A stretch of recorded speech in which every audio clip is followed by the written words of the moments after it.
In the middle of the ocean, a helicopter and 3 motorboats with a rescue team approach a crash site. It turns out a NASA capsule has had an accident and the astronaut Sam has to be retrieved. They put her on a boat and quickly take her to the hospital. Sometime later Sam wakes up feeling extremely dizzy. As she looks around the room, she's shocked to find a pen floating above a tray. She's about to reach for it, but she gets distracted by some people entering the room. When she looks again, the pen is on the tray. Then Sam throws up and the doctors tell her it's normal. They ask her a few questions to check on her mental health and she tells them about the pen. The doctors explain that anti-gravity hallucinations are normal too.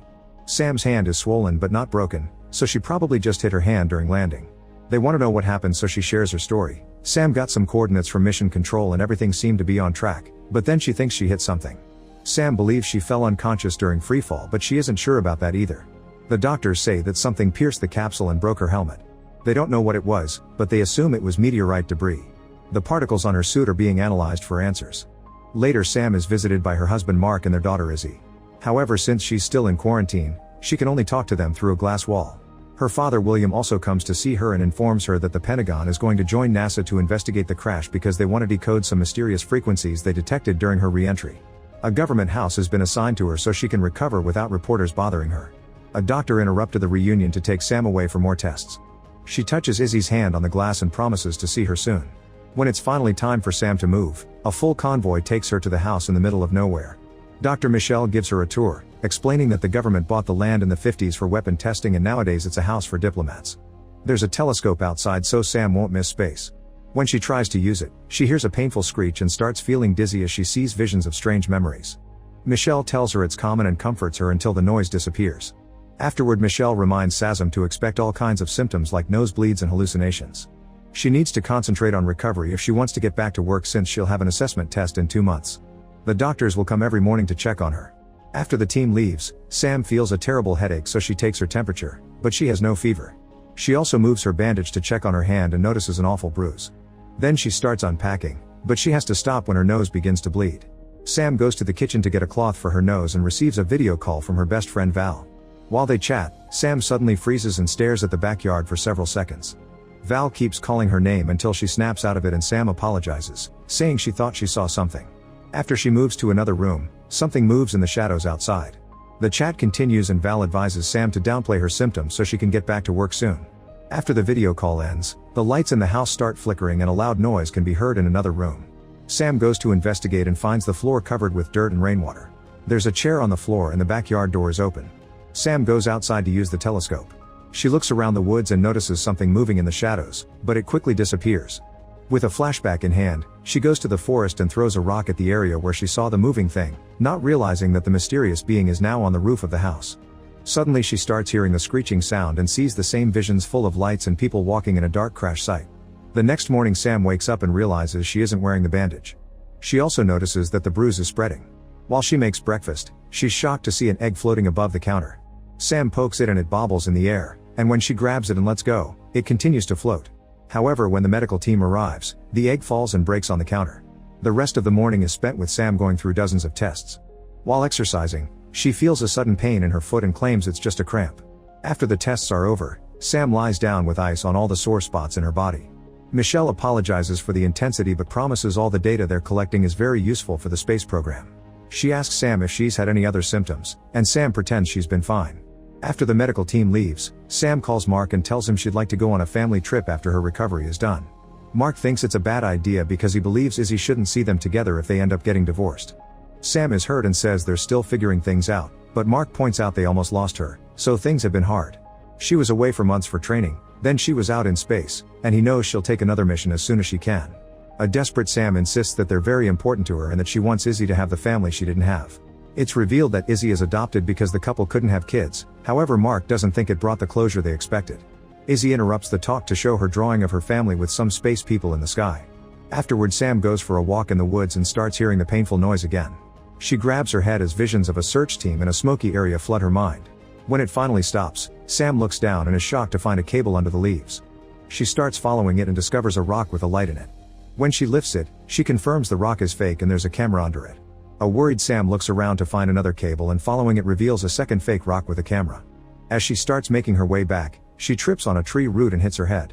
Then Sam wakes up on her bed with a terrible headache. She touches her hair and finds blood. At that moment she notices someone outside and is startled by a man entering the room. He says they found her outside with a serious injury, so they brought her in. When Sam asks who they are, she learns that William has come to visit her. He explains that he called a search team when he arrived and found the house empty, scolding her for not resting. Sam asks about the cameras and William reveals that he didn't tell NASA about all the house details because he didn't expect Sam to go that far. Then he takes her downstairs and opens a secret area hidden behind the furniture while confirming that this is a safe house. They go down another set of stairs while William reveals that this house was built for important people who need temporary hiding. When the final door opens, they enter a big area with plenty of living quarters. The back room is the central system, which runs on its own power source.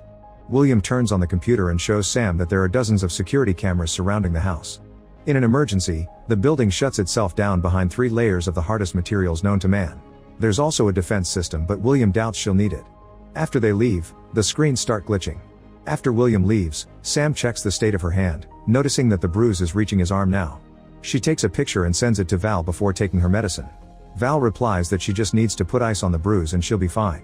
In the evening, Sam relaxes in the jacuzzi outside while the wind blows quite strongly around her. Suddenly the wind stops and Sam hears some weird noises in the woods. After just 1 second, the wind starts blowing again. A worried Sam goes back inside and calls Mark, but she is sent to voicemail.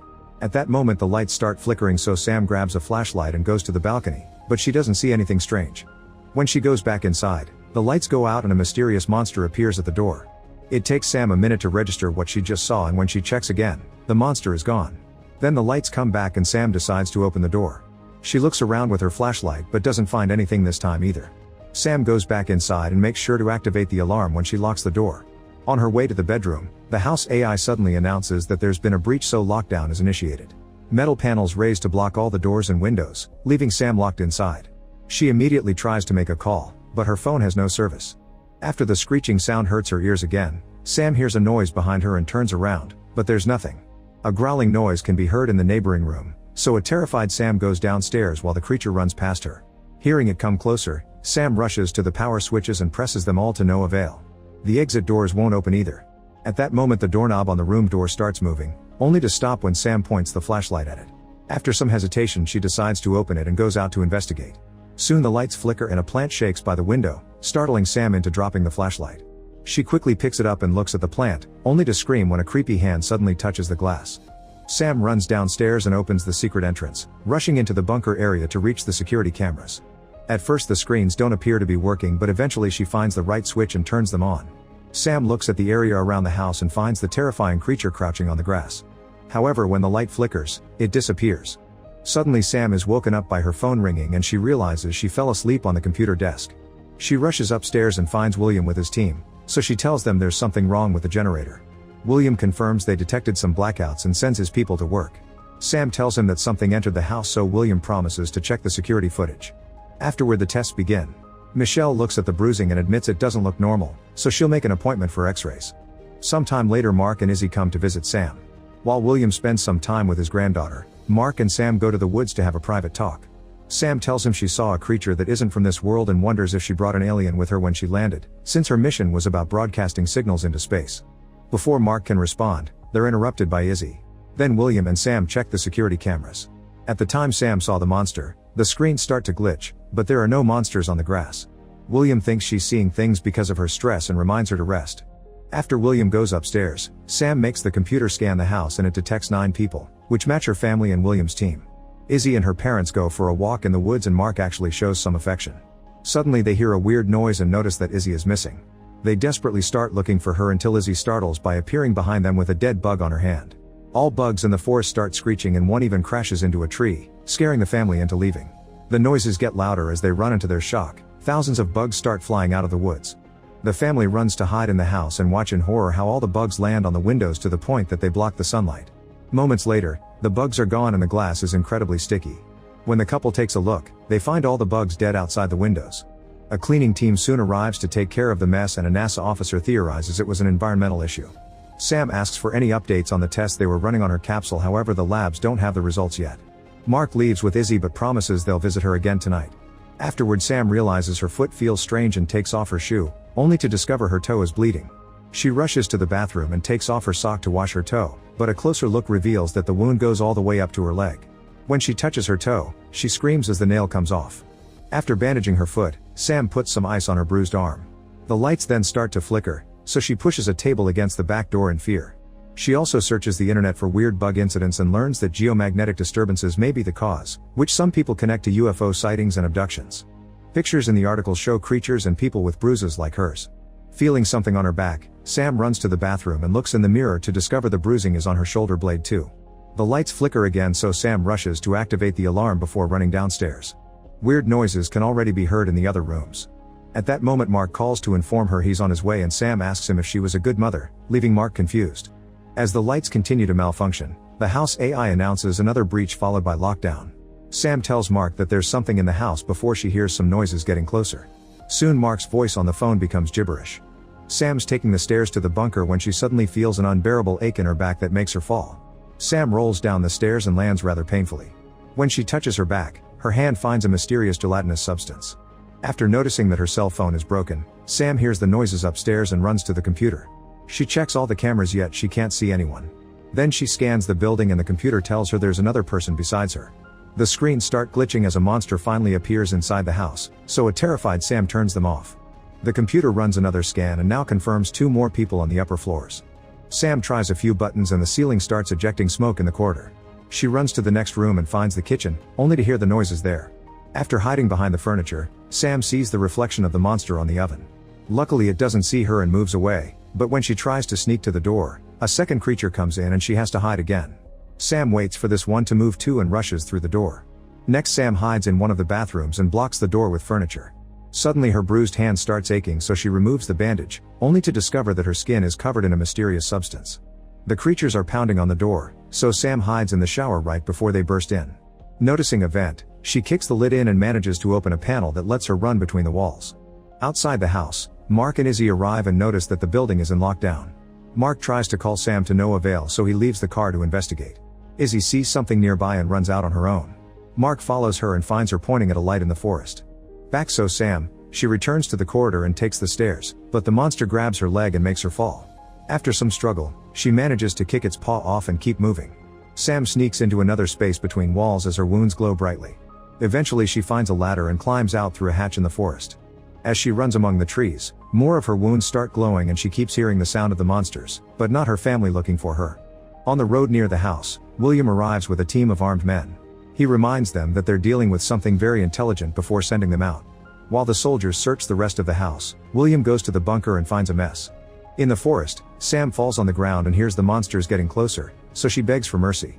Suddenly a creature lifts her chin and looks at her with kind eyes as it asks in its language if she can understand it.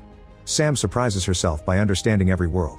More creatures appear as the first one says they missed her. When she asks who they are, the creature says they're her family. Since Sam is still confused, the creature rests its forehead on hers, asking her to remember. The visions from earlier are clearer in Sam's mind now. It turns out she's an alien, and her family crashed on Earth many years ago. A team of soldiers led by William tried to capture them, so the aliens ran away as fast as possible. In the chaos, Sam accidentally separated from the others, so she used a device to camouflage her body. When William found her, she looked like a young child, and that day he adopted her. Her alien family never stopped looking for her, knowing that the camouflage would die out after a few years, and it was them who pierced her capsule. In the present, Mark and Izzy find Sam surrounded by aliens. Izzy is freaked out by her mom's glowing body and Sam assures her nobody will hurt her. William interrupts the moment, confirming he's always known what she is. He inspired her to be an astronaut on purpose and sent her on that specific mission as bait. Now he wants to capture the aliens as government property, so he calls his team. William asks Sam to tell the aliens to surrender, but she refuses. When he pulls out his gun, Mark tackles him to the ground and punches him a few times. Meanwhile, Sam's camouflage finally ends and she reveals her real alien form. The soldiers are coming closer, so Mark tells Sam to leave for her own sake. Izzy raises her hand and Sam touches it with her paw before running away with her family. By the time the soldiers arrive, the aliens are leaving Earth on a very bright spaceship. Make sure to subscribe and turn on notifications so you can watch more videos like this. Thanks for watching.